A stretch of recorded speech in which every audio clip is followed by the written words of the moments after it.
Is the exterior of your home or business covered in dirt, mildew, or mold? Driveway or walkway stained?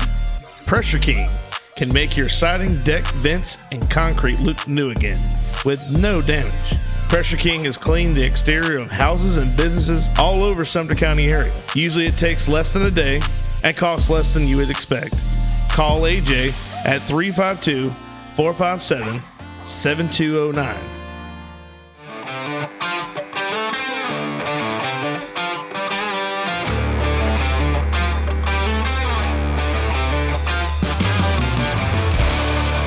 We have a special guest today.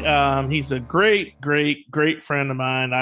He got me my first gig as a float driver, telling me all the stuff to do, what not to do. He's probably going to not say or agree with this, but he's a living Disney legend in my point of view. So without further ado, let's welcome Mr. Bruce Wolfe. Bruce, welcome to the show. Hey, Bruce. Hey. When I first started, I hated, because my first job, like taxable job, was at McDonald's, and they made you tuck your shirt in. Yeah. And as a kid, I'm 16 years old. As a kid, you don't understand. Okay, if you don't tuck your shirt in, it does look bad. You look sloppy.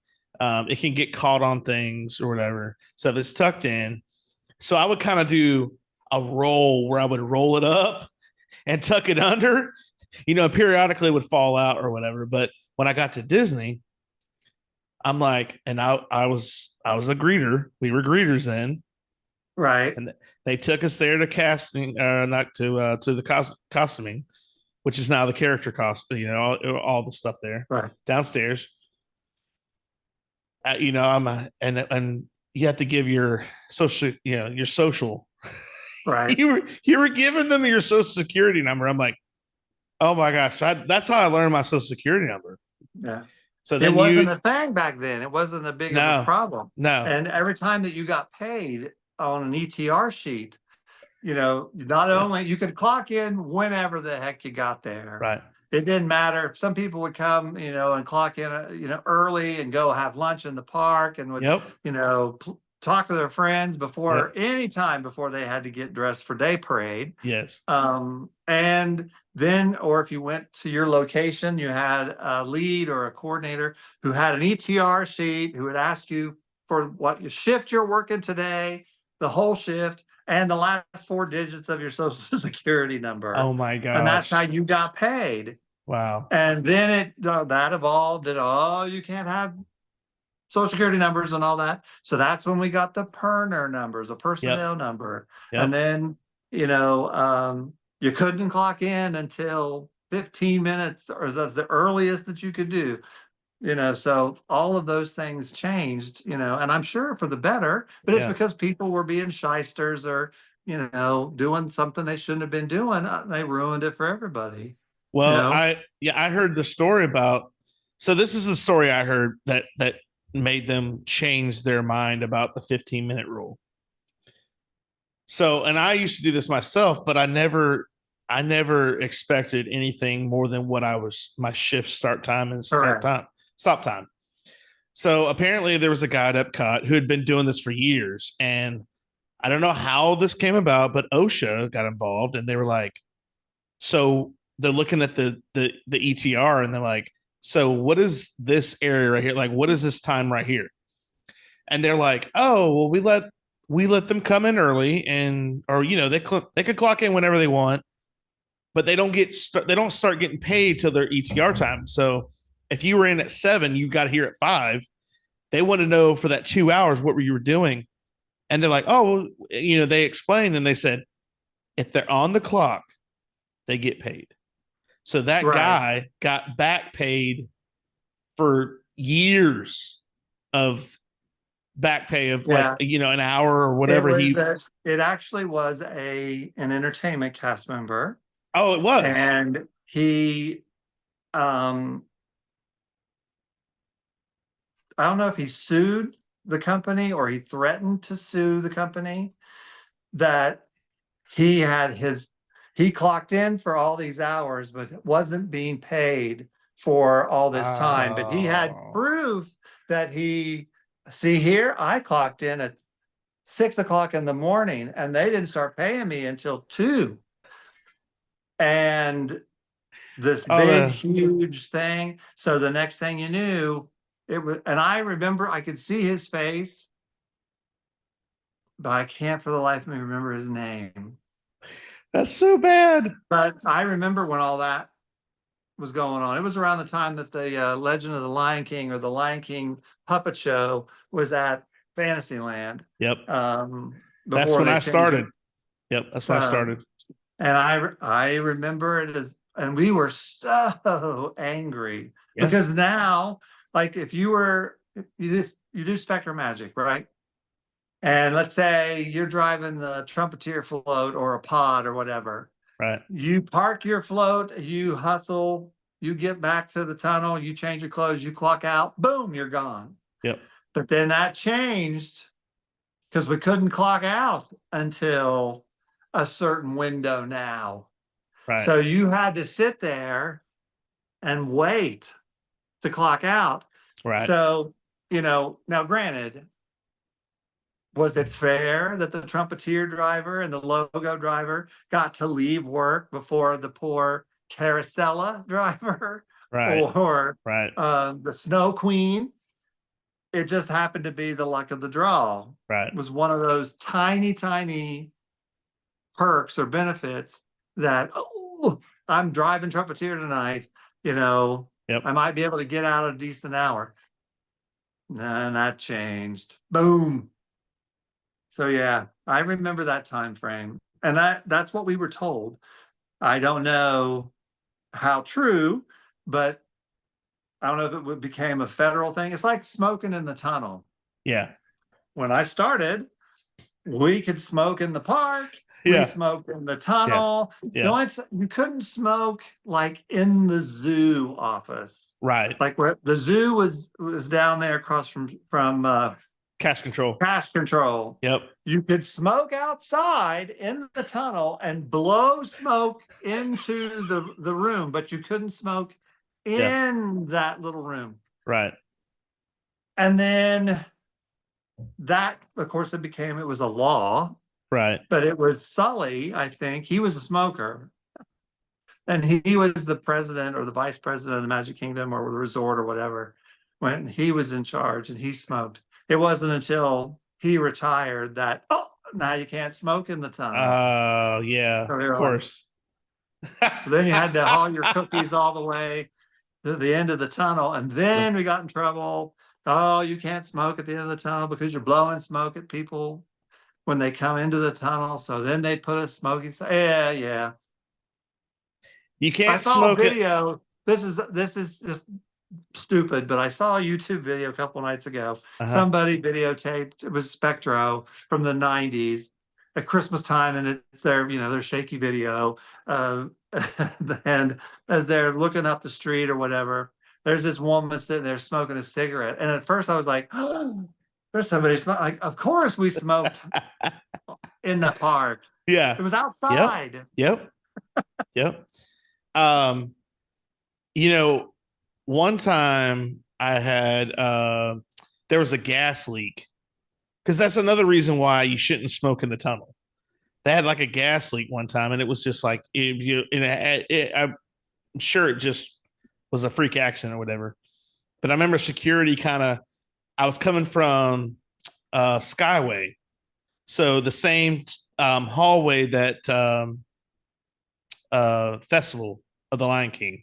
I'm sorry, Legend of the Lion King, or Festival Legend, whatever. I can't keep the two apart. Legend of the Lion King. Legend. Okay, so Legend. Okay, so Legend. That same hallway, you went down to the end. There's that elevator there. Well, I came down, and I don't know why. I just somehow had this. Like, I used to work at a costume shop, and we had these like fake cigarettes, not the ones that you could blow on it and a little bit of powder would come out. Yeah, so bubble gum.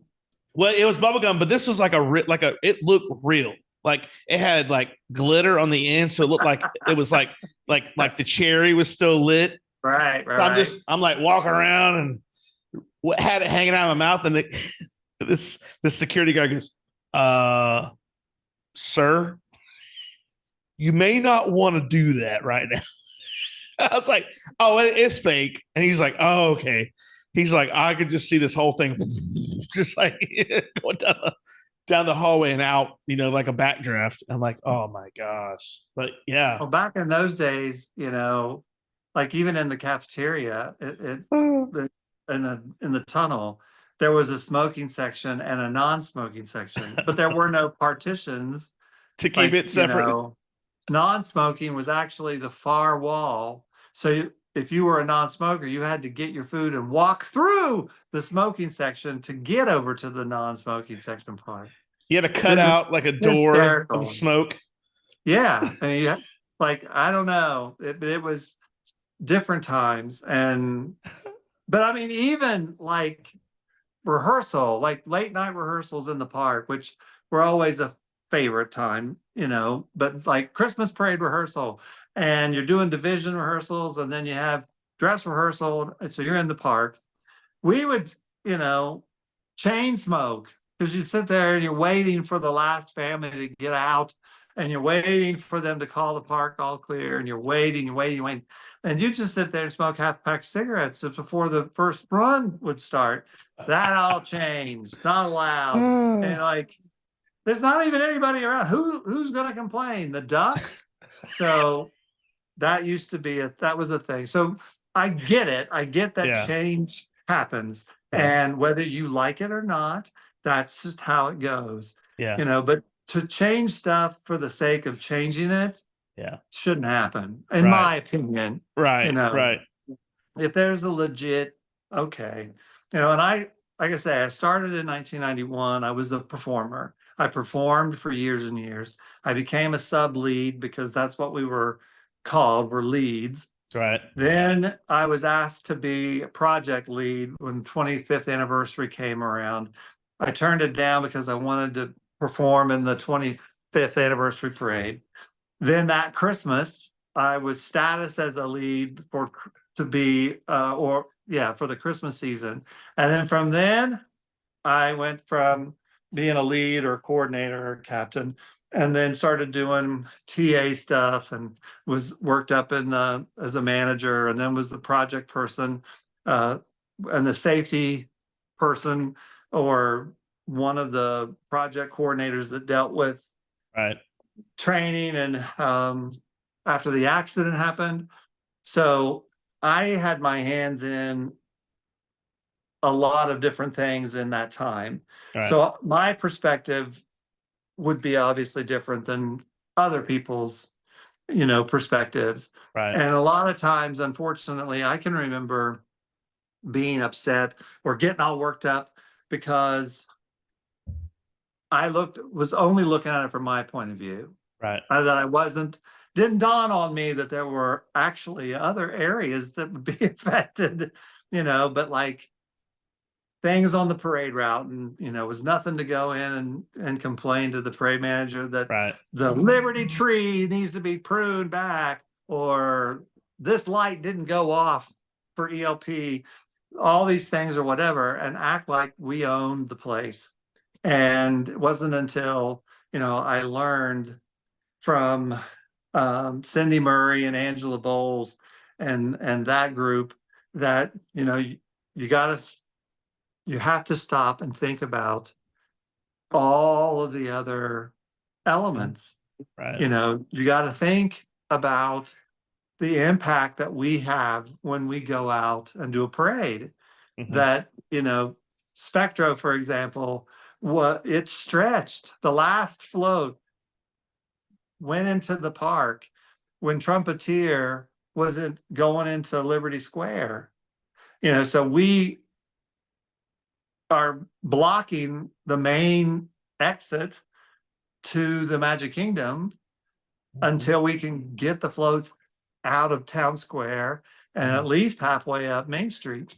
And you don't think about those things, when you're just worried about what you got going on. But I was very fortunate in different roles that I had to be able to learn you know, if an attraction, if let's say Space Mountain goes down for an hour, the impact it has, it's like, they just, so sad you can't ride Space Mountain for an hour. Right. It affects Tomorrowland and all the other attractions and the shops and the bathrooms. Just like, okay, if there's a bathroom that's closed, in Adventureland, the foot traffic and the people and how that affects everything else around it. Duto Realty is a homegrown business with an eye for getting the job done right. From football games to Sunday school and everything in between, these ladies care about our community and the people in it. Helping buyers and sellers in all of Florida with all types of transactions, including residential, commercial, farm, or vacant land. They do it all. They even offer auction services and sellouts to always get the job done right. So I feel very fortunate I had a chance to be in positions that allowed me to learn. Yeah. And, some people used to ask me, well, what did you want to do? Like, if you'd stayed with the company, what did you want to be when you grew up? Yeah. And my answer was always, I wanted to be the one who was in charge of all things parade related in all parks around the world. Now, I may not be the one that decides, the show elements and all that stuff, but to be like the operational executive that my team would be there from the get-go to be like, yes, you can have Maleficent shoot fire out of her mouth at people if we do this and we do this and whatever. Not that they don't do that, but I wanted to be that guy, to be the real parade guy, even though that's what the people in, Japan and Hong Kong would call me, was, oh, this is Bruce, he's the parade guy. So, which I was thrilled that they thought of me that way, but I certainly wasn't the expert. There was a lot of people who knew more about stuff than me. Was the keeper of a whole lot of useless information, but it would make people giggle and it would, make people be like, oh, I never knew that. Right. Well, that's Kinda what like with I'm sorry. It's like with the big hubbub going on now that Splash Mountain is changing to Tiana. Tiana, yeah. And, you're either for it or you're against it. Some people don't care. To me, everything is always changing. Updates should always happen. Right. Otherwise it ends up being like carousel progress.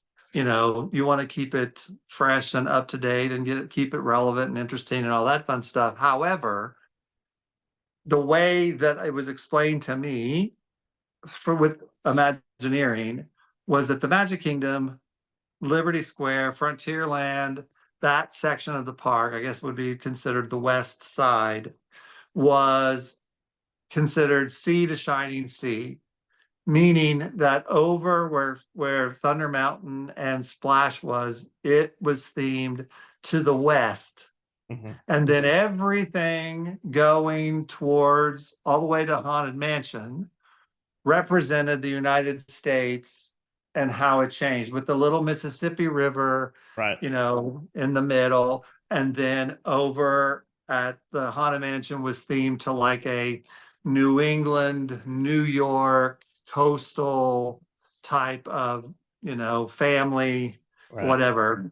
Now, does the normal average guest know all that? Probably not. But does that keep with is it sea to shining sea anymore? Because now you got Louisiana over there in California, because New Orleans isn't in California. It's actually closer to the Mississippi. But, so really can you close. really sell that anymore? Right. But again, does that matter? No. Things need to be fresh and up to date and all that. But it's exciting. Anything that's new and forthcoming is exciting. And I wish they'd get a new nighttime parade. I can't believe that they don't have a nighttime parade and haven't for several years. Yeah. That to me is like mind blowing, because that was a Disney staple. Absolutely. So I have no clue. Like, what is it like to be? Is there a parade department anymore? Can you justify having people work a parade shift, or is it now absorbed into other shifts? Right. You know, it used to be day parade, hoedown, or 2 sets, or PM gantry plus night parade. Yep. There ain't no night parade now. So are you, Yeah. Are there 2-day parades? Are there 3-day parades? Well, I don't know. Even like what you just said about the departments, even entertainment was split into two, because when I first started, parades were only parades. You didn't do sets in the park. That was for the regular character folk. You know what I'm talking about? Yeah. And then you had, because there was a great divide when I first started.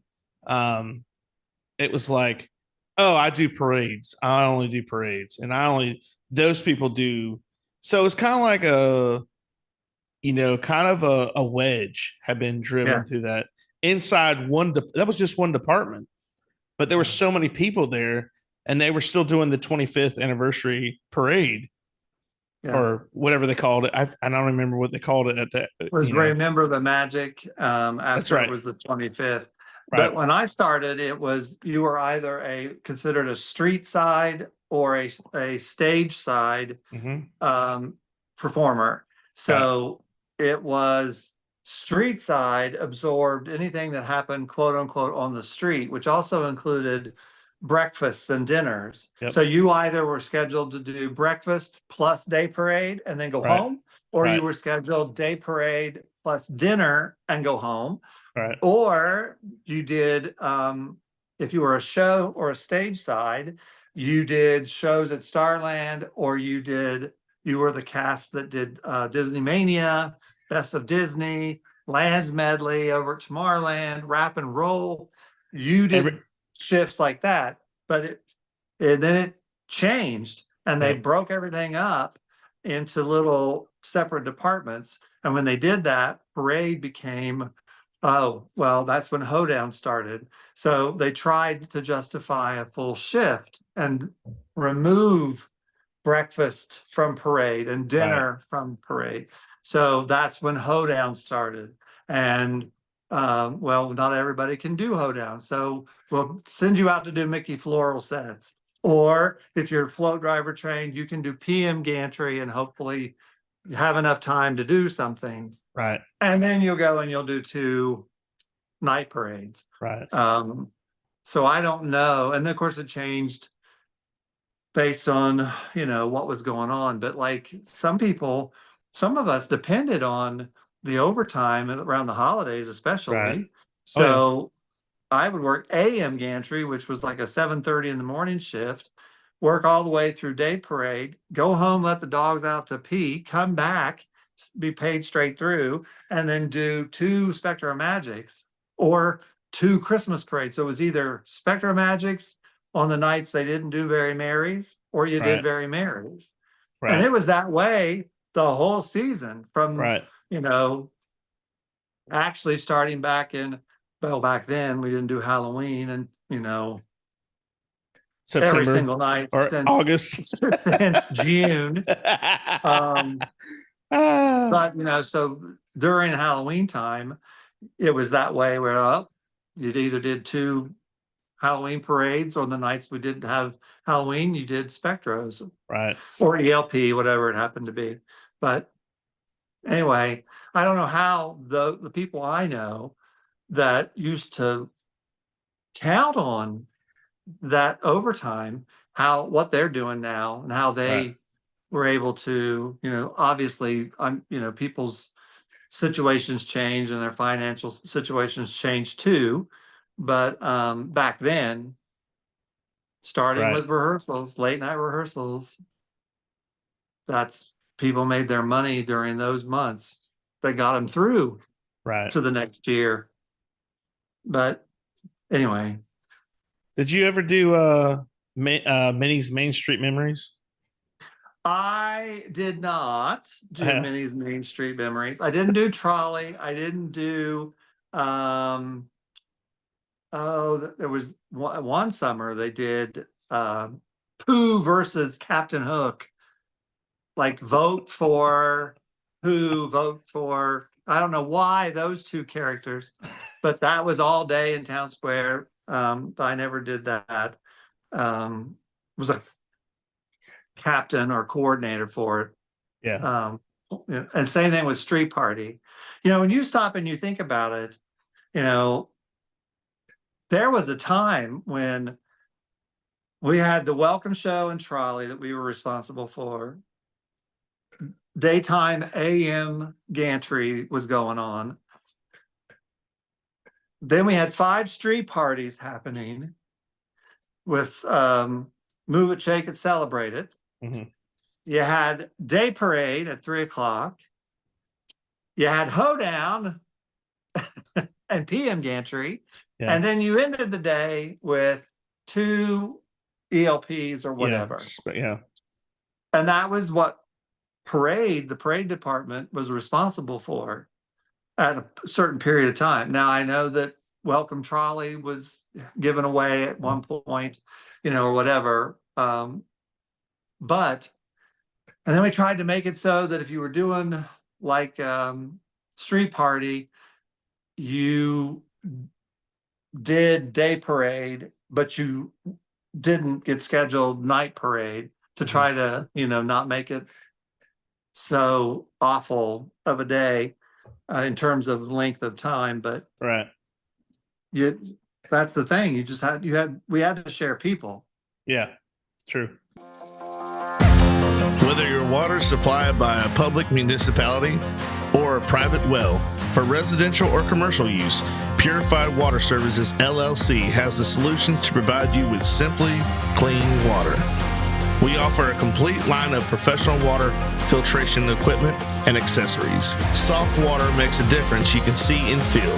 Water heater and appliances last longer with less maintenance. Iron and H2S filters eliminate iron stains and offensive rotten egg odors and protects your water softener equipment from iron fouling. No matter what your problem is, Purified Water Services LLC has a solution.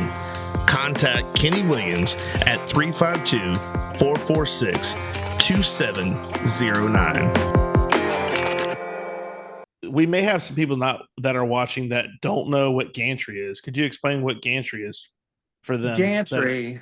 Actually, a gantry is actually a machine that is like a claw machine that is on a track and goes along. Like shipyards have them, big industrial places have them. Well, there was one down at the production center on the high end of the canopy.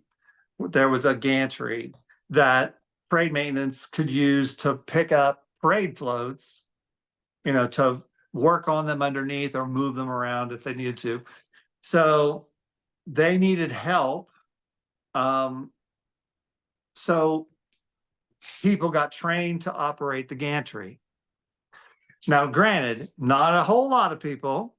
Yeah. It was more of your, Norman Smith, Doreen Ortiz, that kind of high seniority folks, that just limited number of people that could do that. And that's the only way you would be able to be scheduled down there. Right. Eventually it became, well, we've got these folks down there. They could do more than just that, because not every day maintenance didn't need to gantry something. So they became light float maintenance types of things. So it included every single day we're responsible for cleaning and polishing all of the daytime floats, the pre-parade stuff, the grand marshal stuff, push units. And then for nighttime parade, if you worked into the time throughout the year, relamping the nighttime floats, which of course, as you know, is taking off a reflector, taking out the light bulb, replacing it with a new light bulb, same color, and a new reflector. Because even though the floats were stored inside of the building in high bay, the nighttime floats, sunlight, being rained on, weather, general wear and tear, the paint on those light bulbs would fade, chip, the paint would chip, and you'd have white, clear light coming through where it's supposed to be green or whatever. So my philosophy when I took over the gantry crew was all of the parade floats and all the things that we own as parades should look like it just came off the showroom floor. Nothing should ever look like it needs to be relamped. Right. Or pressure washed. We should start with the trumpeter float and relamp every single parade float through the whole parade. And once we get to the Jiminy Cricket trailer, by that point, we need to do trumpeter again. So it would be constantly an ongoing thing. Gotcha. To maintain, keep it looking, like I said, showroom new. Yep. So gantry, you needed to be a parade float driver trained person. And it was eventually was attached to daytime parade. So the 5 crew members were 5 of the parade float drivers that handled driving the daytime parade. Now, there were more than 5 parade floats in the day parade. So actually, at the time that after the parade accident happened, I was moved upstairs to be the project coordinator until I left for Imagineering.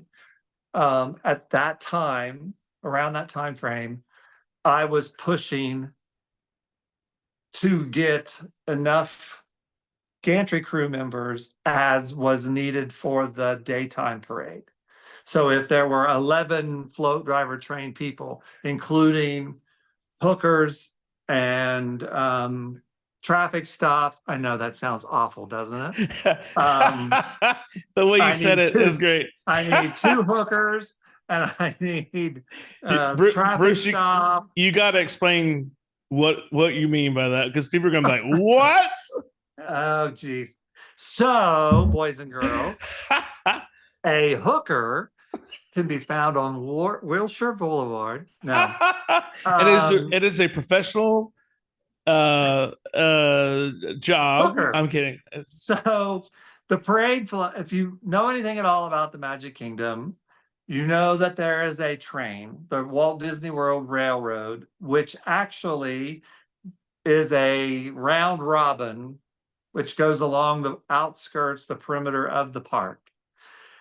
Being a backstage area where all the floats are, with the production center, the support headquarters of the entertainment division, all of that fun stuff, Magic Music Days, or I don't know what it's called now, festivals maybe. All of that happens on land outside of the park, which is considered the berm. Anything that's inside the berm is valuable landscape and real estate, because it could eventually become a guest-facing thing, garden, attraction, whatever. But if it's on the outside of the berm, it's just forest and backstage area. Well, the train doesn't dip and ebb and up and down, and it's not a roller coaster. So it has to maintain exactly the same level. So if you notice, when you go into the Magic Kingdom, you walk under the train station because it's at that level. And it maintains that same level no matter where it is on that path. Well, in order for the parade floats to get to parade step off, if we're going the right way, or if when we step down and we're going the opposite way, we have to cross the train tracks, because the dip backstage where the cars go under the train station, they can, because they're not going to jackknife and they've got enough power to get themselves down the hill and back up. Floats do not. So there is a special hill that was put in backstage where floats could go up gradually go up a hill, cross the train tracks, and then come down the other side behind Jungle Cruise, or vice versa. And then over on the other side, there's a hill that goes up past the incinerator up to Frontierland. Because again, Frontierland is at the same level as the train. Right. So, in order to get the floats up and down those inclines or cross the train tracks in both cases, we have tow motors, which are basically little tractors that they use at the airport to push planes away from the gate or to take luggage carts to and from. Yeah. Those is very similar. They're called tow motors. And we would have to hook a strap from the back of a tow motor to the front of a parade float. It was a ball hitch. And if it was a long enough float, put a tow motor, attach it to the back of the float to act as a brake or an extra brake, so it wouldn't go careening down the hill should brakes fail on the float. Right. So that to make the process go smoothly or as quickly and safely as possible, a parade float driver trained person, 2, would be designated in a role that they would stand either on the bottom of the hill before the float would go up, and then somebody at the top of the hill to unhook the float. The hooker would wait till the float and the tow motor were in place and stop. They would hop out, hook the metal ring to the front of the float, watch the parade float lovingly be towed up the hill, and then the float would stop.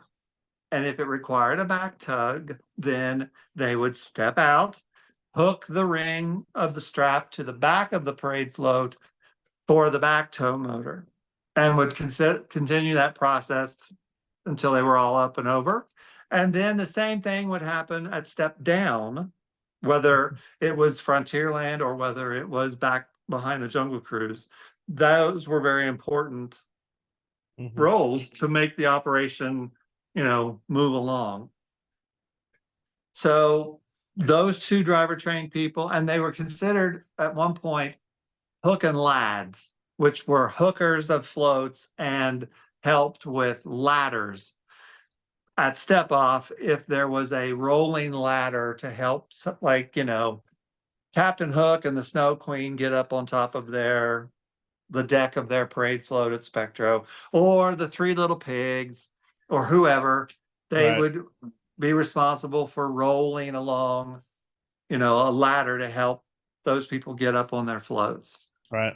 And then they were driver spares during step off, who would have their little light box if it was nighttime parade, and would watch as the lights got turned on, would look to see if there were any series of lights that weren't working, that if they could, when the float was stopped, tap on them or try to get the series to come on. It was the one last, ditch effort to make sure that what was crossing the sideline was as good as it possibly could be. So they were kind of a driver spare with a purpose. Yep. So that's an awful lot of information. Also, really quickly, I know that we spent a lot of time explaining that process with maps and diagrams and all that, but that's the general idea. Right. And also to add on, if you left the PC and headed toward Main Street, what was that hill called? Tow Hill. Now, Bruce, that's not the name of it. Tow Hill. What do we call it, though? You didn't call it Hooker Hill? No. I never called it Hooker Hill. Promotional consideration paid for by the following. Webster Ace Hardware and Farm Supply are generous sponsors for today's podcast. They have been a family-owned business for 27 years. This helpful hardware store sells items such as archery, Ariat clothing and boots, Wrangler jeans, case knives, Hammond's Candies, and live fishing work. They also have a full selection of hardware, RV supply, propane, Ben Moore, Royal & Clark, and Kingston Paints. You need a barn or fencing job done? Custom barn kits and roofing metal are provided at your local Ace Hardware store. What about a new grill for the yard? Traeger, Big Green Egg, Weber, and Blackstone are found here, along with all the accessories to go with them. Stock up your workshop with DeWalt, Milwaukee, or Craftsman tools. They got you covered. Remember to go to ace.com to shop their entire line to have items shipped directly to the store. I would not stand up in front of a classroom. My bad. And be like, oh, you're going to be, two of you are going to be hookers, so go to Hooker Hill. I never said that. It was Toe Hill. Truth. Oh, I've always called it Hooker Hill. Shame on you. You dirty, dirty bird. Now I'm the bad guy. No, we did call it that once in a while, but that we never called it that in front of no trainees or anything. Yeah, no. If we were planning stuff out or whatever, you know. You want to make extra money, don't you? Get down to Hook. Put on a green t-shirt. Silly and that was also with, we started doing the hand signals. Yes. I found, it was all about, safety, of course, trying to make it as safe as possible. But I even found gloves, white gloves that the fingertips lit up so that if you were a hooker, you would hook the float. And then when you were clear, you would do your hand signal and it would light up. You could see it. Yep. Because it's dark back there. Oh, yeah. It's super dark. Super and not dark. Not all of the lights, worked all the time. There were street lights along that back road, but didn't work all the time. Well, a lot of people they're going to say, well, how did you get floats from here to there if it was so dark? We want to explain to them that they had travel lights, which weren't very bright, but you were still able to see in front of you. Some of that too was just ridiculous because it would be like, oh, turn your travel lights on. And it's one series of lights at the front. Like the float in the behind this guy isn't going to see that.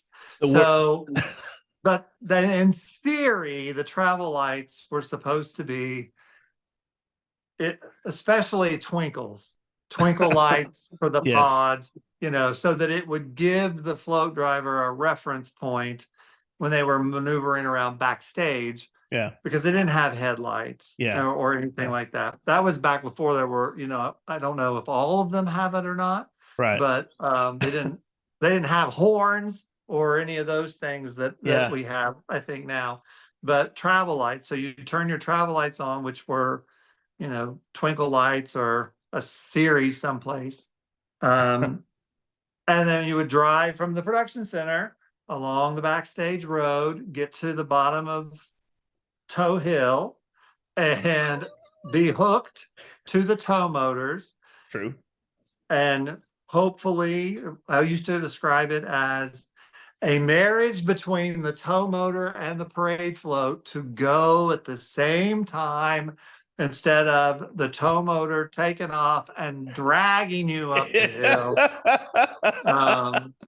You would go up and over the train tracks to Parade 7. It would stop you, hopefully, not on the train tracks, not caressing the train tracks. You should be all the way over. Right. Be unhooked and then lovingly make your way around the corner and up to Parade Step Off. I'm going to go ahead and say that was a lot of fun. We had the best times, didn't we? Yeah, we did. I wanted to add to that you were talking about we were talking about travel lights. The worst float, Centipede. Just gonna throw that face. That face says it all.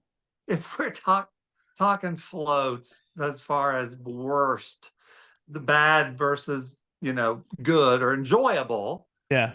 It's kind of like on a scale where the best is Giant Fish from Spectro to worst possible, which would be Centipede. Absolutely. There's a big range in there. I personally, I couldn't do Centipede.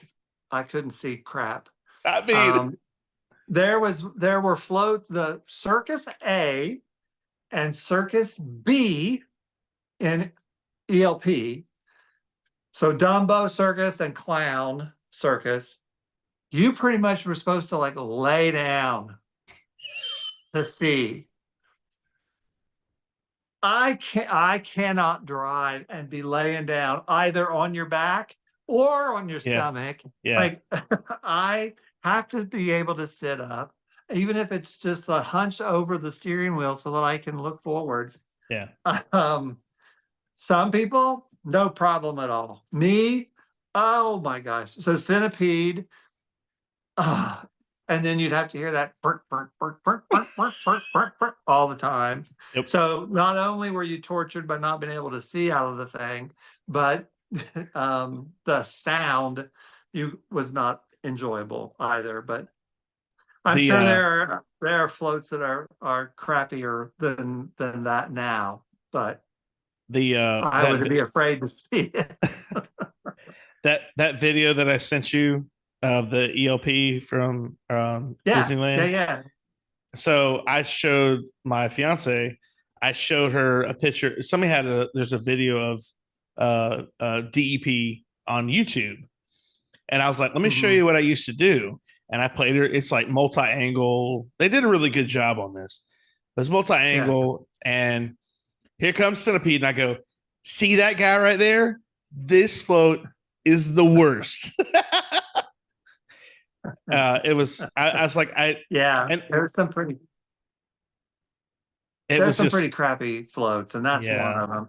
But I will say this, I try to, again, over the years when I would have drivers tell, like, why is this, can't we do something?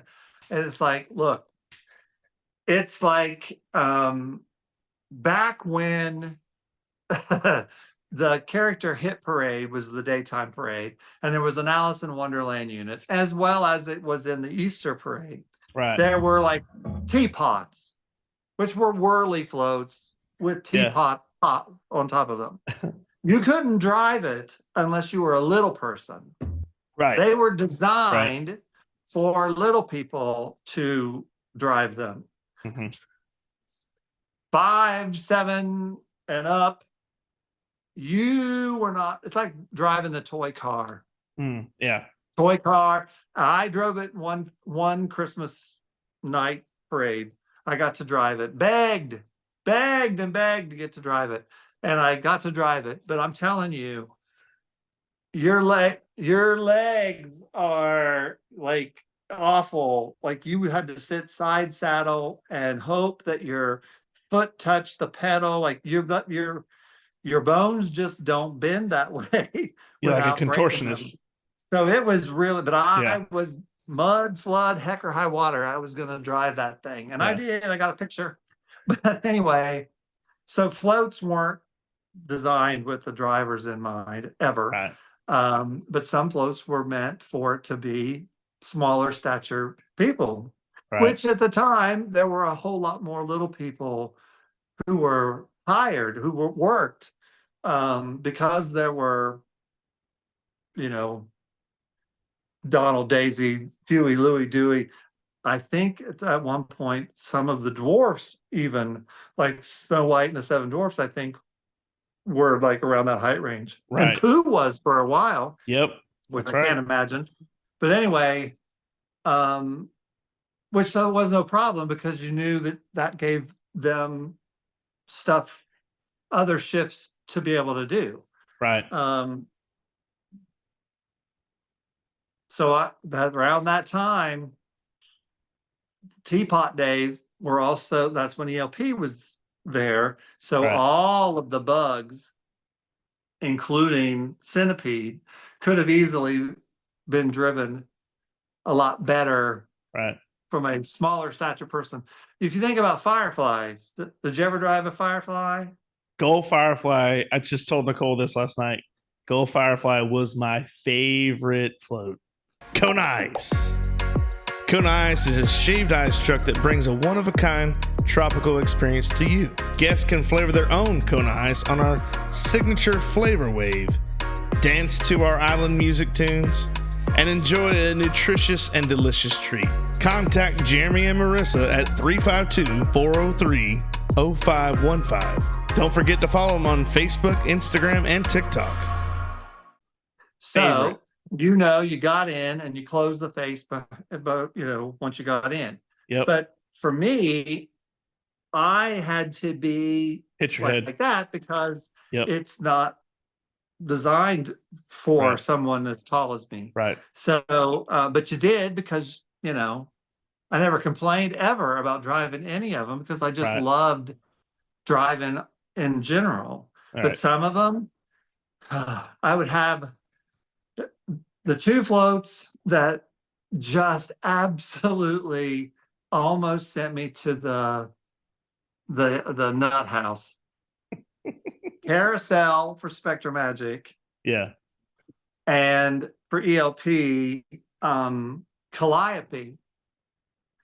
Because before they expanded the spacing between all the floats, those two floats had to ride on the butt of the float in front of them. Because like Cavalcade was supposed to look like it was all one big float. Not only Painter with its three, but Carousel in the middle, and then Pirate with its three. That whole thing was supposed to look, because it changed from all white lights to all color. So it was supposed to be like all you should be able to see if you were driving Carousel was the top row of lights on that trailer in front of you. And that, my friend, is very close. Oh yeah. So you like just like the fear. Always say a little prayer before I drove that float. Please God, don't let me bash into the back of the float. And then Calliope was supposed to look like the hippo was pulling it. And I would get kind of hypnotized driving because you are so close to that hippo's ass that you're staring at it, and the driver door was its right butt cheek. So it was, of course, shaking like this, driving down the road. So it vibrated up and down that one hippo butt cheek. And I would have in my head the theme song from Sanford and Son.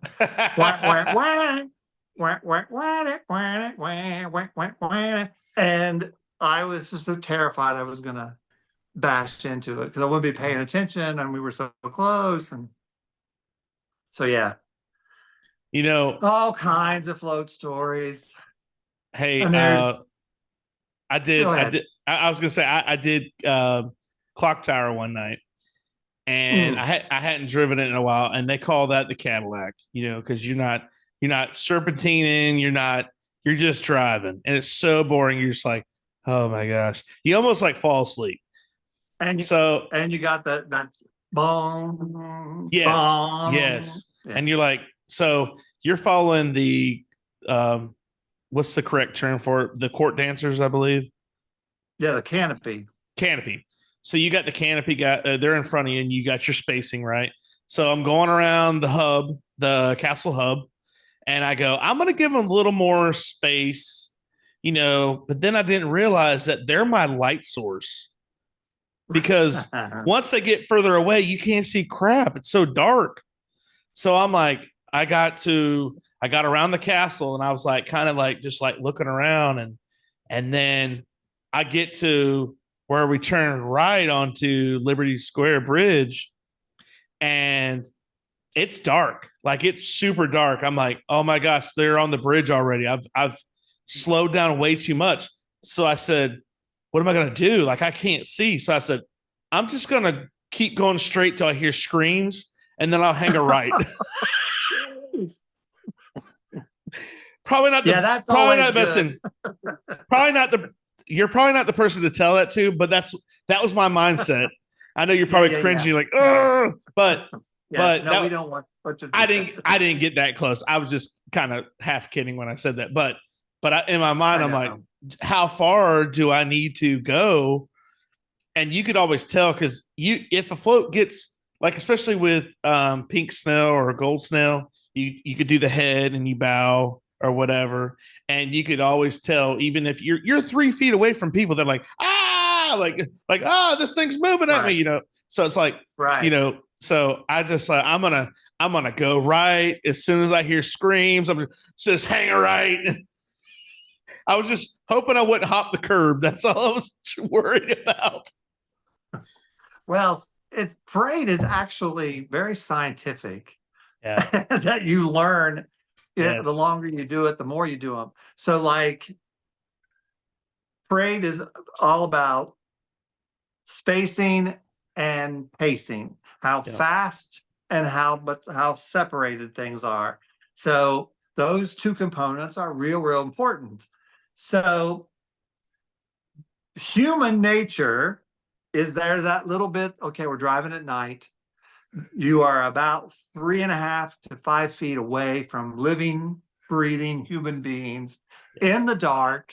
And we're going to put lights on you that you have to train your eyes to see through past in order to see the parade route where you're going.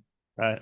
So psychologically, regardless of what you're driving, unless you are the very first float, everybody has that tendency to speed up when they get to a corner or a turn because the float in front of them vanishes. Once the float in front of you is turned, you don't have that reference point. Mm-hmm. So naturally, as the float in front of you disappears, you lean forward, and if nothing else, that pushes on the gas pedal too. Right. So as you're stretching to look beyond, and then you slow down once you get there. So the parade is constantly, and then there's catch up. So if you slow down, now we're all slowed down on Main Street, and the float behind you is going to, oh my God, the clock tower's gone. They speed up because they can't see you anymore. Right. And so that happens. Turn it onto Town Square, turn it to go on Castle Hub, turn it onto the bridge, and turn it on the Liberty Square turn. I mean, so it's constantly this accordion effect that you try to explain that to fresh-eyed, brand new, bubbly TA parade managers who are gonna conquer the world, and you try to explain to them, please stay off of the damn radio. It's going to happen. It'll fix itself. And if it doesn't, Parade 2 has it. Right. I mean, that's the kind of stuff that, you do it so many times that it's like, okay, a perfect parade. And then like panic and they'll be, trumpeter didn't step down. That, it's supposed to be 27.5 minutes. Thanks for watching episode 2 of this 3-part podcast. Tune in next week for part 3.